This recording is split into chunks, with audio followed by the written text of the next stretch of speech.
Are you ready for some slop run? Hell yeah. So I think this video should really be titled "Help My AI OpenClaw Really Sucks." And we just encountered a situation where my AI was producing absolute trash. So I just want to document this because I thought it was quite funny. But also I can see why some people, when they're starting off with the OpenClaw venture, they just give up because it's just so bad. Yeah. Okay, so TLDR, so I wanted OpenClaw to it already understands my videos, it already has my transcripts. So I wanted to make a website for me, right? With just kind of like all the videos so people can really easily access it. And I think it got the specifications right. So I was very confident with my agent, and I said, hey, just make me the website. Okay, don't worry about it. Don't worry about anything. Yeah. Use Claude Code, just make the website.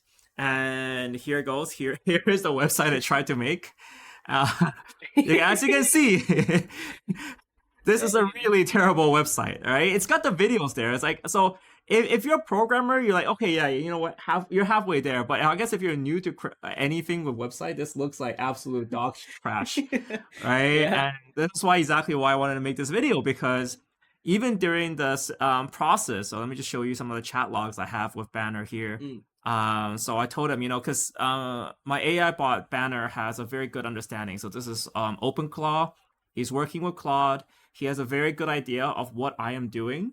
And so the context and the intent is there. And I told him to build a website. And I said, hey, just build a website, make sure it looks good. And I even sent him a screenshot of this one, which is obviously broken. Yeah. But as you can see in the chat logs here, it says, oh, perfect, the site is loading and working. I can see in a clean layout.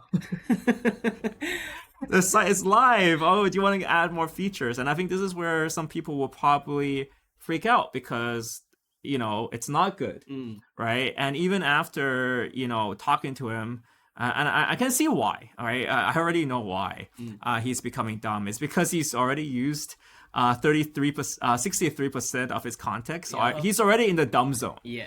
Right. And this is why I'm making this video, because when he's in the dumb zone, he's gonna gaslight me and just tell me, hey, everything's working great. Even if I send a screenshot of what's wrong. Yeah. He's gonna try to gaslight me and say, hey man, don't worry about it. That looks really good. Maybe it's just you. Right. So here's how I fixed it. So unfortunately, I did have to open up my Terminus and access Claude Code, and tell Claude Code what's wrong. And even here, Claude Code tried to gaslight me. I said, hey, my CSS is not working. I guess if you don't have technical knowledge, you can just say my website looks really broken. But I knew exactly what was wrong. It was a CSS issue. So I was very clear about it. And I said, hey, look, the CSS isn't working. I also asked it to use Playwright. This allows Claude Code to access the page and to view it. And what's kind of funny here is that Playwright actually allows you to take screenshots of the website. So it allows the AI to take screenshots and even evaluate a website. And it should have detected the issue with Playwright. And it was kind of funny because I just put this here. So he thought even Claude Code running Sonnet, just exposing the models right now.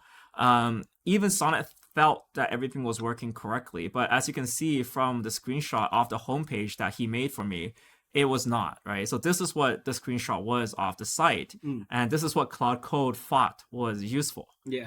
So, there are times when AI really fails here, and I said, you know what? Can you put the screenshot in your folder? It's broken for me.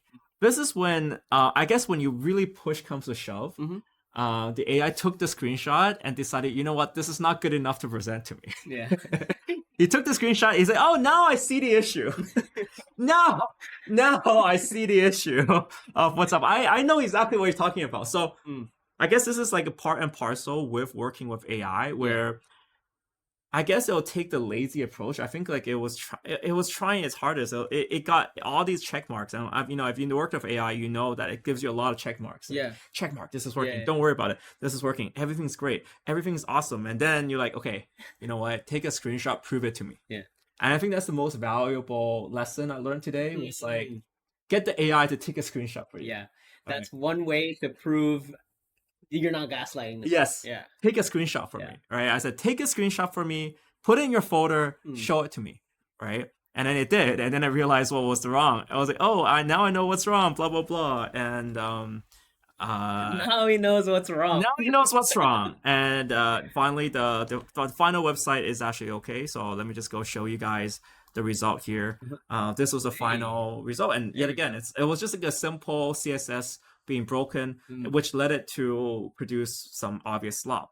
So this is a website that I'm trying to make for you guys to just make browsing our videos a little bit easier. Obviously, it's not finished, but it's got the thumbnails, right? It's got the videos playing. So obviously, the AI is really good at building. Yeah. But it was just like, I think one frustrating part about this was that it was just trying to gaslight me throughout the whole entire journey. We're going to improve this. Gives us some feedback as well. If you guys are watching this video, like, what would you want, right? Like, is this kind of like sorting out our videos into like mini courses? Is that helpful for you guys? Is it not? I would love to hear your feedback. I'll give the feedback back to my OpenClaw. I think that's the best thing to do now. But now that so I guess it's the really too long conclusion, TLD, too long didn't watch conclusion would be like, OpenClaw is really, really good at a few things, but sometimes it does stumble and it requires you with a little bit of skill to show it. Some of the most useful skill I found this lesson was to use Playwright and tell it to prove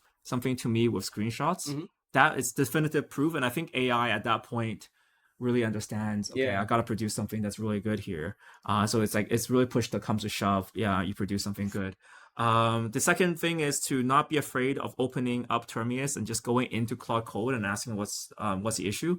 So the way that we set this up, and we made a video about this, is that our AI agents learn how to use Claude Code, and then they program the entire site for us.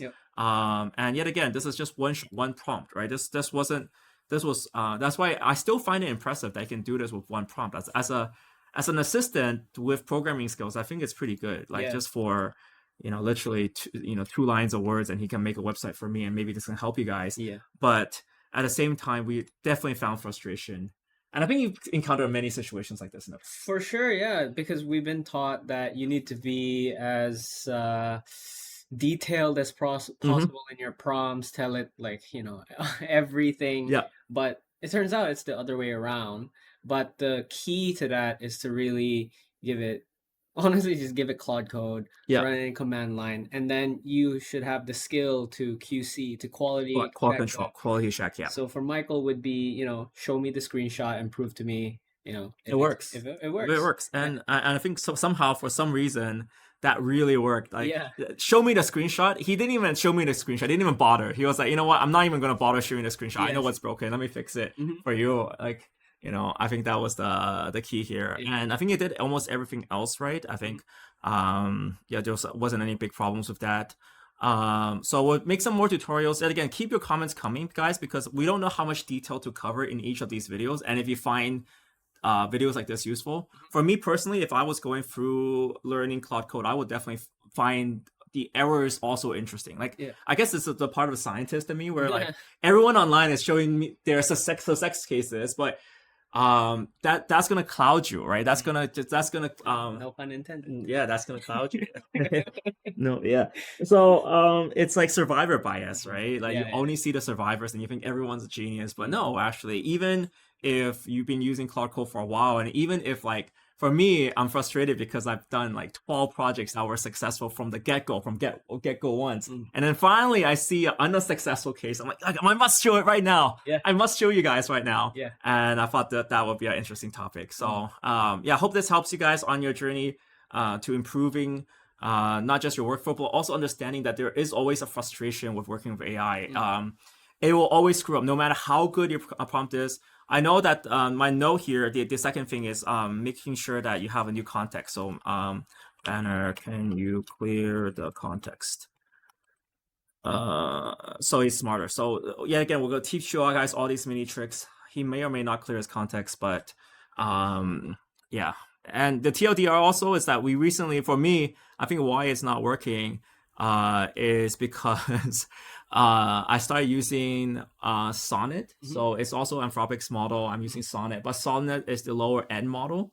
I stopped using Opus because I thought, oh, let's see if it can costs. Yeah. But Opus tends, I think of all the cases I tried, yet again, 100% success case with Opus. And the moment I switch to Sonnet, you get stupid stuff happening. Yeah. So, you know. But hey, if we can get it to work on Sonnet, for sure it'll work on Opus. Yeah. So that's intelligence for you guys. But we're doing a lot more videos. I know Quinn is a hot topic right now, so we're going to cover that to run your models locally. I know a lot of people really want that. So stay tuned to the channel. Subscribe if you haven't done so already. This channel is really for you guys. So if you have any comments, we always read all the comments on the YouTube. And that's there for you guys. So with that, guys, thank you so much for watching this video. See you next time. Peace.